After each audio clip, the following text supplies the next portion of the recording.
Шайырбек мырза, мен мыйзамды колдоймун, бирок бир сунуш бар да.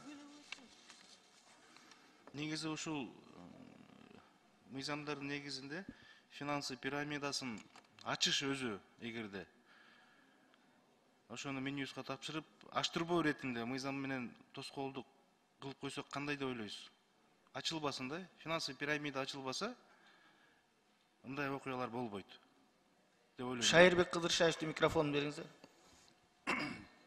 Саламатсыздар, урматтуу коллегалар.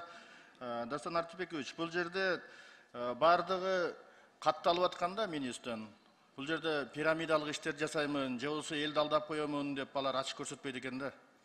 Анан кийин бул компанияларды өздөрү эч ким тааныбайт экен. Анан кийин кадыр барктуу адамдар аркылуу реклама кылып гана элдерди алдап коюп атышат да. Ошондуктан буну эми биз реклама кылгандардагы ушул жоопко тартылсын.